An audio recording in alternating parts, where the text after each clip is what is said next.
शहर की मसरूफ सड़कों के नीचे, हजारों कदमों की थाप के नीचे एक राज दफन है। सन 1950 की दहाई दुनिया दो ताकतों के दरमियान फंसी थी, अमेरिका और सोवियत यूनियन एटमी हथियारों की दौड़ में। जौहरी जंग का खौफ पूरी दुनिया पर छा गया था। हर कौम सोच रही थी अगर हमला हो गया तो। हिंदुस्तान ने खुद को गैर जानिबदार करार दिया, लेकिन खतरा कहीं से भी आ सकता था। हुकूमत ने खामोशी से एक मंसूबा बनाया। आर्मी इंजीनियर्स ने रात की तारीकी में काम शुरू किया। दिल्ली, मुंबई, कलकत्ता बड़े शहरों के नीचे खुफिया बंकर तामीर होने लगे। जमीन से 30 फुट नीचे मोटी कंक्रीट की दीवारें, हवा साफ करने के निजाम, हफ्तों तक जिंदा रहने की सलाहियत।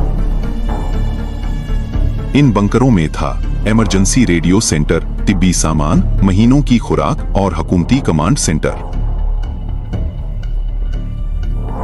ये पनाहगाहें आम आदमी के लिए नहीं थीं, ये आला सरकारी ओहदेदारों, फौजी क़यादत और जरूरी मवासलाती निजाम के लिए थीं। 1962 में चीन के साथ जंग के बाद ये मंसूबा मजीद संजीदा हो गया। सिविल डिफेंस महकमा को नए वसाइल मिले। 1965 और 1971 की जंगों में ये बंकर मजीद अहम हो गए। फजाई हमलों के दौरान सारन बजे, लेकिन एटमी हथियार नहीं गिरे। 1974 में हिंदुस्तान ने अपना पहला जौहरी तजर्बा किया। अब खतरा दो तरफा था और बंकरों की अहमियत और भी बढ़ गई। ये सब कुछ सरकारी राज था। न कोई ऐलान, न कोई अवामी मंसूबा, सिर्फ खामोश तैयारी। 1991 में सोवियत यूनियन टूट गया। सर्द जंग खत्म हो गई। वो तबाही जिसके लिए ये बंकर बनाए गए थे कभी आई नहीं।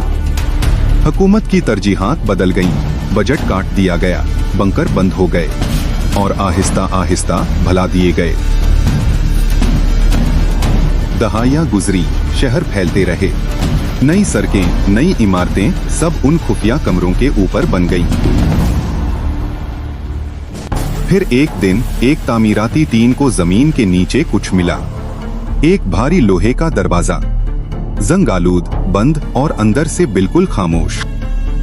अंदर था 1960 की दहाई का रेडियो आलात, हाथ से लिखी हुई फाइलें और सरकारी मेहरों वाले लिफाफे कभी न खुले। मुवर्रिखीन और सहाफियों ने जानना चाहा, ये बंदर कितने थे, कहां थे। सरकारी रिकॉर्ड में खाली खाने, मिटाई हुई सतरें। दिल्ली में कम से कम 3 मकामात का जिक्र मिलता है, मरकजी सरकारी इमारतों के करीब, पार्लियामेंट के आसपास, लेकिन सरकार ने कभी तस्दीक नहीं की। मुंबई में कुछ आर्काइव दस्तावेजात समंदरी साहिल के करीब एक जेरजमीन पनाहगाह का इशारा देती हैं। आज वो जगह एक मसरूफ सड़क के नीचे है। कलकत्ता में बरतानवी दूर के बंकरों को आजादी के बाद दोबारा इस्तेमाल किया गया।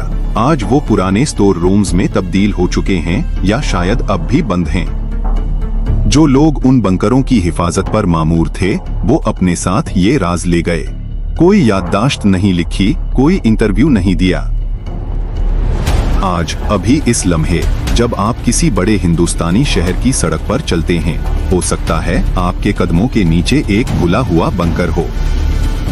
लंदन में कैबिनेट वॉर रूम्स, मॉस्को में बंकर 42, ये आज अजायब घर हैं। लेकिन हिंदुस्तान के बंकर अभी भी राज। क्या ये बंकर अब भी फाल हैं? क्या उन्हें खामोशी से दोबारा इस्तेमाल किया जा रहा है? सरकार जवाब नहीं देती। नई नस्ल के मुहक्किकीन RTI के जरिए जानना चाहते हैं। कुछ जवाबात मिले, ज्यादातर दरखास्तें मुस्तरद। आज दुनिया में 12,000 से ज्यादा जौहरी हथियार मौजूद हैं। सर्द जंग खत्म हुई, लेकिन खतरा नहीं। शायद उन बंकरों की जरूरत आज भी है। ये बंकर सिर्फ कंक्रीट और लोहे के ढांचे नहीं, ये उस दौर की गवाही हैं जब पूरी दुनिया एक लम्हे में राख बन सकती थी। 1962 में क्यूबा बुहरान के दौरान दुनिया जौहरी जंग से सिर्फ चंद घंटे दूर थी। अगर वो आती, ये बंकर शायद आखिरी पनाहगाह होते। वो जंग कभी नहीं आई। वो बंकर आज भी वही हैं, खामोश, तारीख और भूले हुए। लेकिन तारीख नहीं भूली। अगर आपको ये कहानी पसंद आई तो लाइक करें, चैनल को सब्सक्राइब करें, क्योंकि तारीख के सियाह राज अभी भी बाकी हैं।